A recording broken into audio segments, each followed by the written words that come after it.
episode 2, aka the part that freaks me I can't cuss in the first 5 minutes because YouTube is dumb. Freaks me out. This was the one with the clickers. Spoilers, here we go. Wow, this episode blew me away. I loved this episode so much. This was where we got to genuinely get some really good world building with the post-apocalyptic side of things. The first episode was a nice icing on the cake. Now we get the full cake here. The gross, disgusting, fungus-filled, freaky clicking sound cake that does not taste good, but damn, the designs are so nice. Yes, those designs. Can we just? Those are just. Oh, they're so good. They're so good. The makeup artists and everything. Oh my god, the department for that is doing a phenomenal job. It's everything you could want from radical effects with The Last of Us. Since I played the game, those clickers, man. Those clickers scare me, man. Like, they're no... Bloaters and clickers are the two scariest things in The Last of Us to me. It's the sounds they make. I don't know what it is, but, man, like, they just get into my skin. They're scarier than any zombie you put in another game, in my opinion. These are the freakiest zombies that are not zombies that I've seen in post-apocalyptic game. And the show is nailing that moment where you really raise that tension up. I like how this show is able to explain to us as an audience, for tension and set pieces, what each infected is. We're learning about the infected through the actions of Joel and Ellie and Tess, not through just exposition. I'm glad it's not a moment where they're just sitting down and Joel goes, all right, so let's see, a clicker clicks, don't make a bunch of noise going into that. A bloater is this, do that, because the laziest writer would have done that. You know? Yes. And I'm so happy this didn't do that. We learned through action how each one operates. Clicker shows up, they get quiet. But what did you think about all that? Yes, no, it's amazing. I'm glad we don't have, the cutaways to a conference room with people in a circle talking about what we just saw, Good. No lab room full of scientists just going, so this is where the clickers are and what this happens, like people who didn't know the game or movie, or people who didn't know the game made this, it would have been a sense of like, all right, we just need to have a room where they explain everything. And I've actually seen online criticism with the fact that Joel's missing headshots and stuff like that, but I'm like, nah, that's accurate. Yeah. I mean, it's fine. I think they're doing an amazing job. Like, they are still keeping up with it. Like, one of my biggest fears is something with an adaptation, or a video game adaptation, whatever kind of adaptation, is that they start out good, but then it burns out and they drop the ball. I still don't think they will drop the ball with this show. Every episode just feels like so much passion is being made behind this. They really care about this story, and they actually want it to do good, and they want it to be good.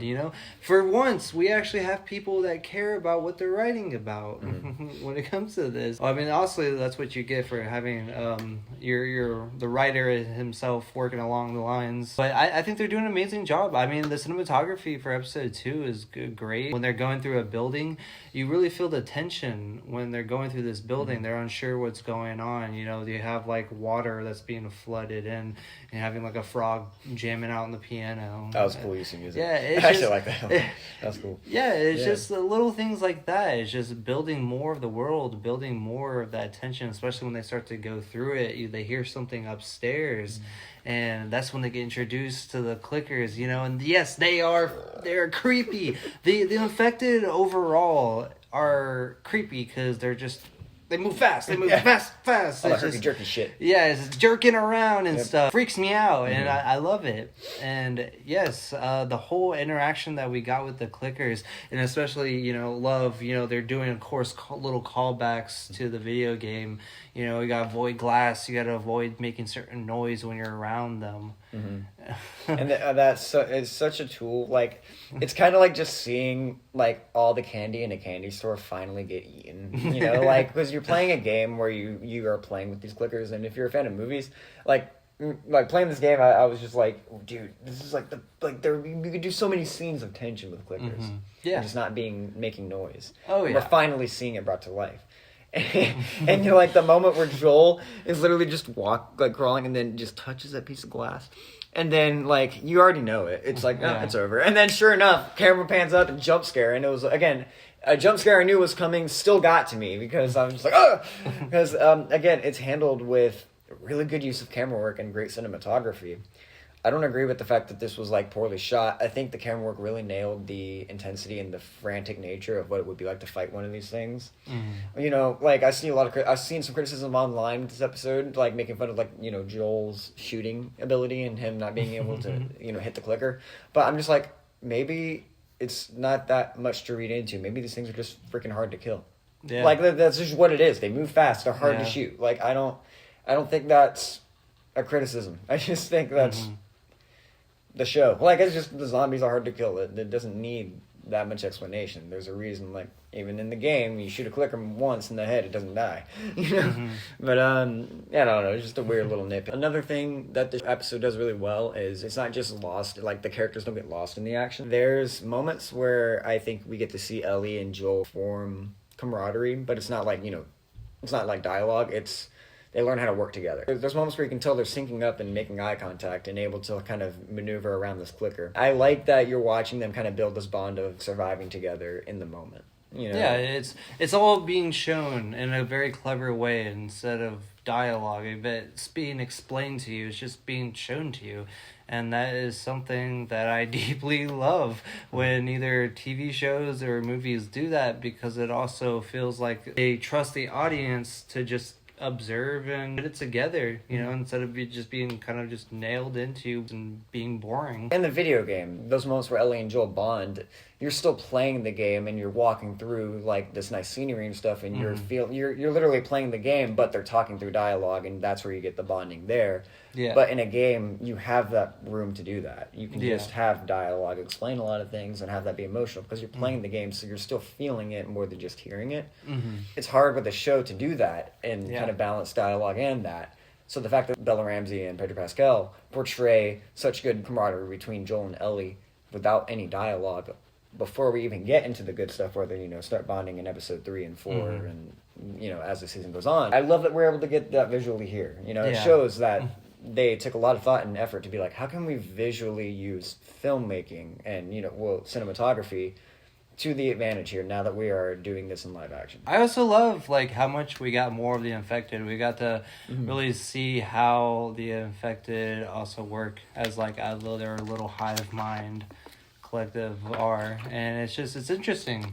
We just got to see more of that, you know, fill you into more of how these infected act. They're not just like random. Sometimes they can be random. Sometimes they live for a long time. Sometimes they don't. That's what's scary about them, is they're so unpredictable. Or it's just you mess with one, you accidentally hit a nerve that sends signals miles away, and now you got a big horde heading your way, and you don't know that, or maybe you do. That's terrifying. It's terrifying, and it's also so clever. It's such a clever way of writing, because now in later episodes, if a horde just starts running up to them, you could easily go in your mind, it's like, oh, there's a reason for that. They stepped on a little thing. Yeah. Alert or some there. It's not just lazy writing. Oh, they implemented a literal in-canon lore reason why zombies and hordes show up, which is so smart. They could have easily not done that. Yeah, and in most video games, it could just be a random interaction, or it just kind of happens because video game logic stuff. Yeah. But for this, I mean, even for a video game, they can still give it reason and everything, but most of the time it's like, oh, random horde shows up, you know, because you're playing a game, you got to keep it interesting and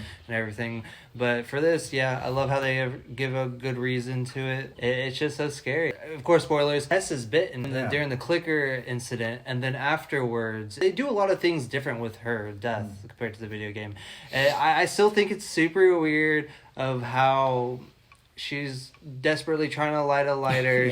She just threw a bunch of oil on the ground, random grenades. I don't know why she was lighting a lighter when she had a perfectly grenade on the ground or something. But one of the infected comes up to her and just, they start making out and they start having a good time. I understand why. That, you know, the zombie can tell, or the infected can tell that she's infected. It has a parasite in her, so it's just trying to feed her more. The partying like it's 2023, man. Still see, like, when people don't think about it, like they don't like immediately think about, oh, the zombie just senses the parasite in her. Most people were like, why did they just make out? Why did she just let that happen? And I honestly think it's just, like, I think the moment's handled well. It is really funny, though, like, the whole lighter thing. I'm like, You could have done the same shot with a grenade and just had the camera pan down. She pulls the pin.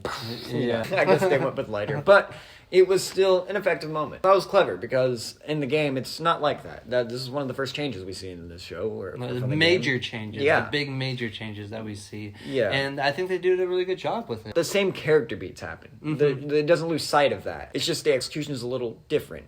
And I like that, same dialogue happens, same deal where Ellie literally goes like, oh my gosh, she's infected, lines stripped from the game. Also, the context is still there. It's just different things, different factors taking Tess down this time. Daughter Sacrifice was really well done, well handled. I could have felt a little more with it. I do feel like that when the show wraps around, though, hopefully I can feel more impact with Tess's death, because that's what I feel like the show is doing. It's doing that Last of Us thing, where the story sometimes will flash back to moments and have certain beats that are set up, harken back later overall. Kind of like how we see in episode 3. It actually even made me even more sad retroactively about what happened to Tess, which I thought was really clever. But we'll get into it. All to say, episode 2 was amazing. And this was the episode where it's like, here's the world, here are the infected, here's how we're going to do it, here's a little taste of what we're going to see in the future, and I'm so excited to see what other moments we see. I don't mind the fact that we don't have spores, personally. It's not bothering me. It's not bothering me either. I mean, they're doing a great job. Yeah, no, this is great. Episode 2 was awesome. This is our episode 2 review. Now on to episode 3.